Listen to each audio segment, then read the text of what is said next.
அன்பான தோழிகளுக்கு வணக்கம். Welcome to Madhavaram kitchen. நான் உங்கள் சாரதா சுந்தர் பிரகாசம். இன்னைக்கு நம்ம ஒரு குழம்பு தாங்க பார்க்க போகிறோம்.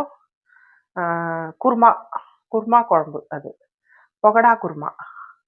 அதுக்கு நான் கடலைப்பருப்பு, ஒரு சின்ன டம்ளர் கடலைப்பருப்பை ஒரு 2 மணி நேரத்துக்கு முன்னாடி நல்லா கழுவிட்டு ஊற வச்சுருக்கேன். அப்புறம் இந்த குருமாவுக்கு தேவையானது 2 பெரிய வெங்காயம், 2 தக்காளி, 2 பச்சை மிளகா, ஒரு 5, 6 பல் பூண்டு, ஒரு சின்ன துண்டு இஞ்சி. இது எல்லாத்தையும் சின்ன சின்ன துண்டா கட் பண்ணி வச்சிருக்கேன். இப்போ இது எல்லாத்தையும் நம்ம வதக்கிக்கணும். இது பொகடாவுக்கு கொஞ்சமா ஒரு சின்ன வெங்காயம், கொஞ்சம் ஒரே ஒரு பச்சை மிளகா, கொஞ்சம் இஞ்சி, கொஞ்சம் கொத்தமல்லியும் கருவேப்பிலையும் போடணும். அது அப்புறம் இது பண்ணிக்கலாம். இது எப்படின்னா, இந்த குழம்பு எப்படின்னா, நான்வெஜ் பிரியர்களுக்கு நான்வெஜ் சாப்பிடாத இப்போ சண்டேஸ்லலாம் ஏதாவது அமாவாசை, கிருத்திகை அந்த மாதிரி வந்ததுன்னா அந்த டைமில் பண்ணுற இது குழம்பு. நான்வெஜ் சாப்பிட்ற டேஸ்ட் இருக்கும் அந்த பொகடா குருமா. அவ்வளோ நல்லா இருக்குங்க. ரொம்ப டேஸ்ட்டாக இருக்கும். சாப்பாட்டுக்கும் நல்லாயிருக்கும். இட்லி, தோசை, சப்பாத்தி எல்லாத்துக்குமே இது நல்லா இதுவாகும். அந்த மாதிரி ஒரு டிஷ்ஷு தான் இன்றைக்கி பார்க்க போகிறோம். அது எப்படி செய்யலான்னு பார்க்கலான்னு வாங்க. கடாய் வச்சுருக்கேங்க. ஸ்டவ் ஆன் பண்ணி இப்போ ஒரு 2 ஸ்பூன், அதாவது இந்த குழிக்கரண்டியில் அரை குழிக்கரண்டி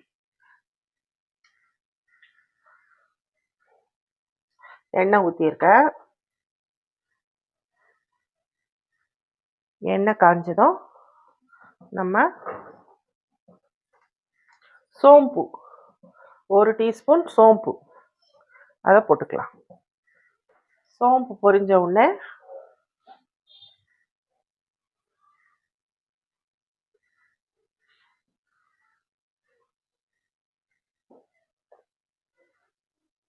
இந்த வெங்காயத்தை போட்டுக்கலாங்க.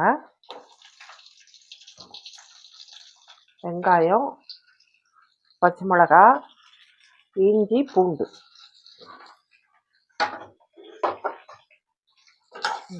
இதை நல்லா வதக்கிக்கலாம். இது கொஞ்ச நேரம் வதங்கணுங்க. இது நல்லா இது எல்லாத்தையும் வதக்கிட்டு நம்ம இதை அரைச்சி தான் குழம்பு கூட்ட போகிறோம். அதனால இது நல்லா வதங்கணும். வெங்காயம் கண்ணாடி பதம் மாதிரி வதங்கிடுச்சுங்க கொஞ்சம். இப்போ இந்த தக்காளியும் போட்டுக்கலாம்.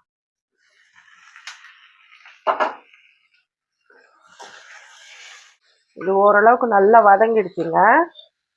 இப்போ இந்த ஸ்டேஜில் நம்ம இதை ஆஃப் பண்ணிடலாம். இது ஆறட்டும். இது ஆறின உடனே தான் நம்ம மிக்சியில் போட முடியும். இது இப்படியே ஆறட்டும். அதுக்குள்ளே நம்ம பொகடாவுக்கு கடலைப்பருப்பை அரைச்சிக்கலாம். கடலைப்பருப்புங்க, இதை தண்ணி எடுத்துட்டு இதில் போடுறேன். ரொம்ப தண்ணி ஊற்ற வேண்டாம். இப்போ இதை அரைச்சிட்டு வந்துடலாங்க. இப்போ அரைச்சிட்டு வந்துட்டோங்க. இப்போ இந்த வெங்காயம், ஒரு பச்சை மிளகா, கொஞ்சம் இஞ்சி பொடியை கட் பண்ணி வச்சுருக்கேன், அதை போட்டுக்கலாம். அப்புறம் ஃபுல்லாக கொத்தமல்லி போட்டுட்டு இந்த பொகடாவுக்கு தேவையான உப்பு,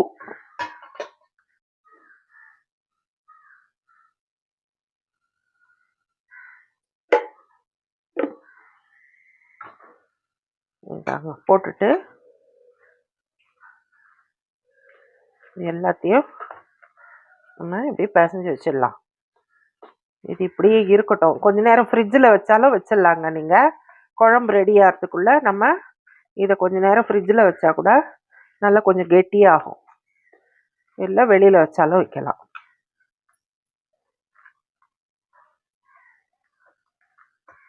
அவ்வளோதான். இது இப்படியே இருக்கட்டும்ங்க. நம்ம அந்த வதக்குனதை அரைச்சிட்டு வந்துடலாம். இப்போ கடாய் வச்சுருக்கேங்க. ஸ்டவ் ஆன் பண்ணி எண்ணெய் ஒரு குழிக்கரண்டி எண்ணெய் ஊற்றி வச்சுருக்கேன். இது எண்ணெய் காயட்டும். நம்ம தாளிச்சிக்கலாம்.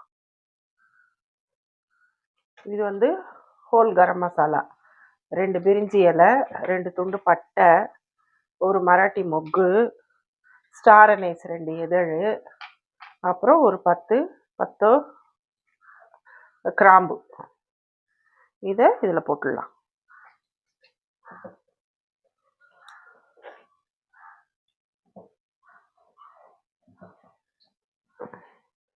இப்போ நம்ம வதக்கணும் இல்லைங்க, அதை அரைச்சி வச்சிருக்கோம் பாருங்க.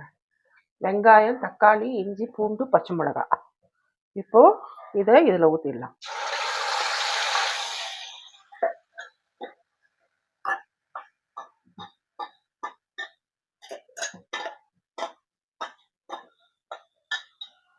ஊற்றிட்டு தண்ணி ஆல்ரெடி வதங்கினது தான் இருந்தால் கூட கொஞ்சம் வதக்கணும்னா அந்த பச்சை வாடையெல்லாம் போகும். இது இந்த இஞ்சி பூண்டு அந்த எல்லாமே வதக்கி அரைச்சதால அது கொதிக்கும் போது அப்படியே தெறிக்குங்க, ஃபுல்லா ஸ்டவ் எல்லாம் ஆயிடும். இப்போ இந்த குருமாவுக்கு தேவையான உப்பு போட்டுக்கலாம்.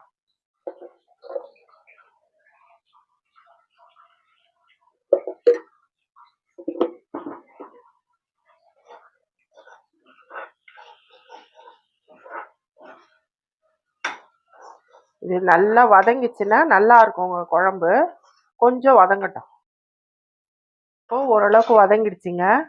இப்போ நம்ம ஒரு 1/2 ஸ்பூன் மஞ்சத்தூள் போட்டுக்கலாம். உப்பு போட்டுட்டேன் நான்.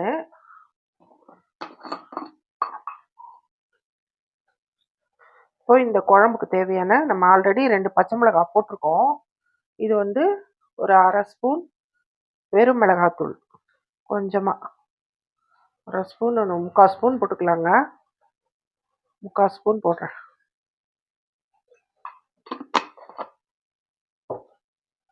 போட்டுட்டு இதையும் நல்லா வதக்கிக்கலாம், அந்த பச்சை வாசனை போகிற வரைக்கும். கொஞ்சமா 1 ஸ்பூன் இது வந்து கரம் மசாலா, இதையும் போடுறேன். இது குருமாவில் நல்லா இருக்குங்க, டேஸ்டாக இருக்கும். போட்டுட்டு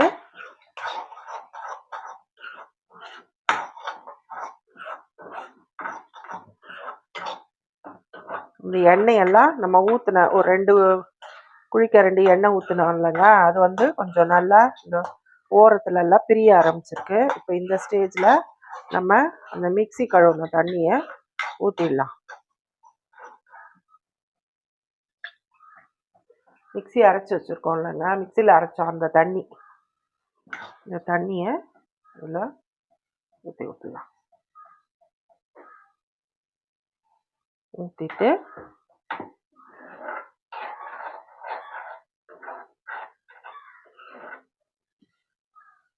இது வந்து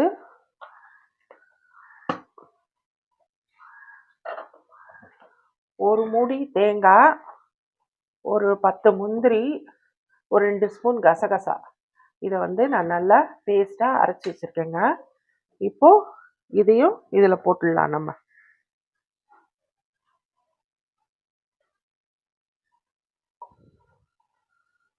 போட்டுட்டு நம்ம தண்ணி, இது வந்து கொஞ்சம் தண்ணியாக தாங்க இருக்கணும், ஏன்னா வந்து நம்ம பகோடா பொரிச்சு போட்டோம்னா அது திக்காயிடும். அதனால நம்ம எவ்வளோக்கு எவ்வளோ தண்ணியாக குழம்ப வந்து கூட்டிக்கிறோமோ அவ்வளோக்கு அவ்வளோ நமக்கு வந்து நம்ம குழம்பு இருக்கும். நம்ம சாதத்தில் ஊற்றி சாப்பிட்றதுக்கு நமக்கு குழம்பு இருக்கும். இல்லைன்னா ஃபுல்லாக பகோடா ஃபுல்லாக குழம்பு இழுத்துக்கிட்டு உங்களுக்கு குழம்பே இல்லாமல் போயிடும். அதனால் கொஞ்சம் நிறைய தண்ணி ஊற்றுங்க. ஒரு 2 டம்ளர் தண்ணி, 2 பெரிய டம்ளர் தண்ணி.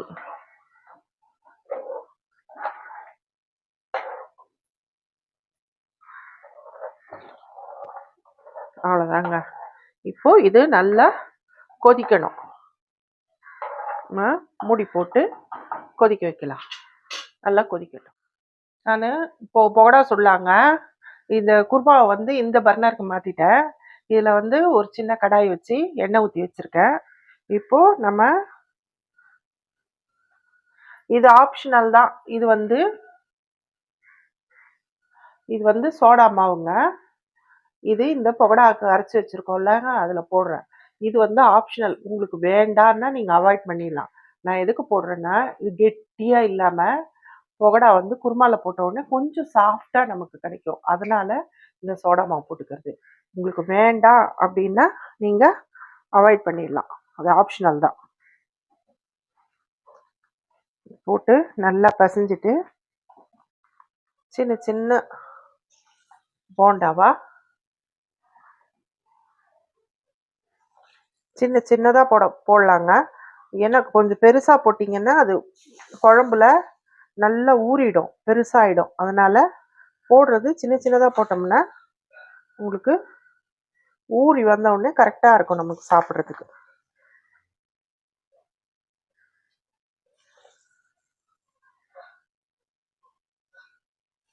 எண்ணெயில எவ்வளோ பிடிக்குமோ அவ்வளோ உருட்டி போட்டுக்கலாம்.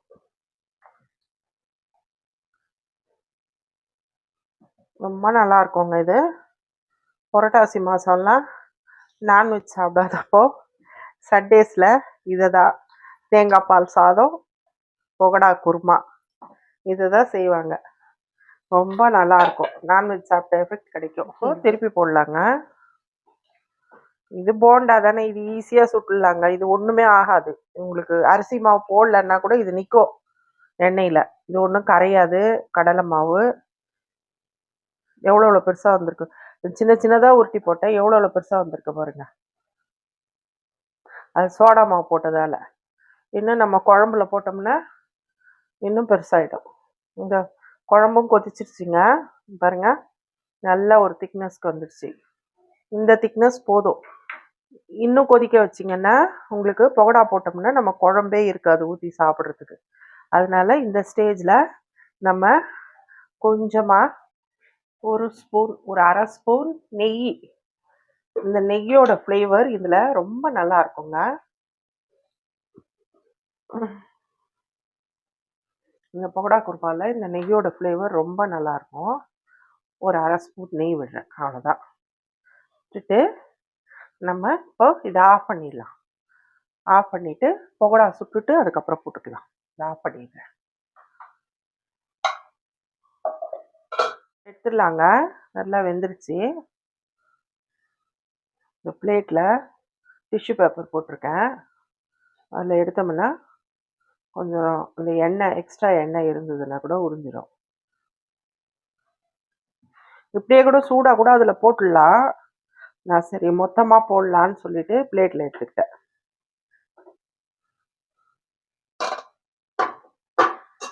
இன்னொரு ஈடும் போட்டுக்கலாங்க. அவ்வளோதாங்க, எல்லாம் போட்டாச்சு. அதான் எல்லா மாவும் உருட்டி போட்டேன். இது வெந்த உடனே காட்டுறேங்க. அவ்வளோதாங்க, பகோடாவும் ரெடி, குருமாவும் ரெடி. இப்போ நம்ம இந்த பகோடாவை இதில் போட்டுடலாம்.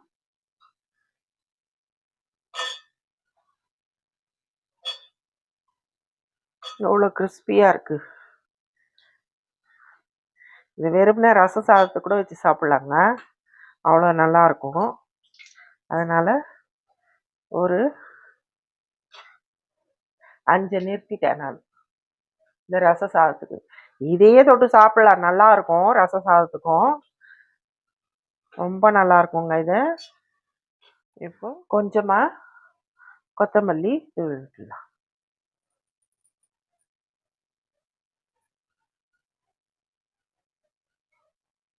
அவ்வளோதாங்க, டேஸ்டி பகோடா குருமா ரெடி. ரொம்ப நல்லா இருக்குங்க. இது இப்போவே சாப்பிடக்கூடாது, ஒரு 1/2 an hour இது ஊறணும். ஊறினப்புறம் நம்ம சாப்பிடலாம். சர்வ் பண்ணும்போது நான் காட்டுறேன். அவ்வளோதாங்க, சுட சுட சாதம், சுட சுட சாதம் பாருங்க.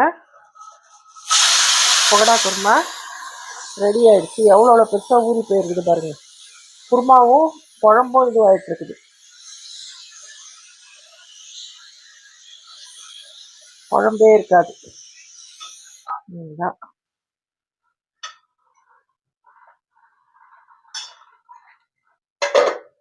இதுதான் பகோடா குருமா, சுட சுட சாதம். இதையே பிசைஞ்சிக்கிட்டு இதையே தொட்டுக்கிட்டு சாப்பிடணும். வேறு எதுவுமே தேவையில்லைங்க.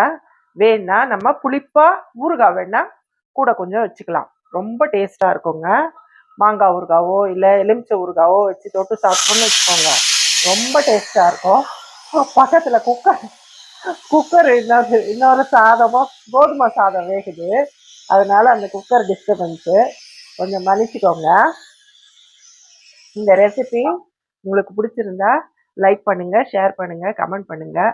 மறக்காமல் சப்ஸ்கிரைப் பண்ணிவிடுங்க. Thank you friends.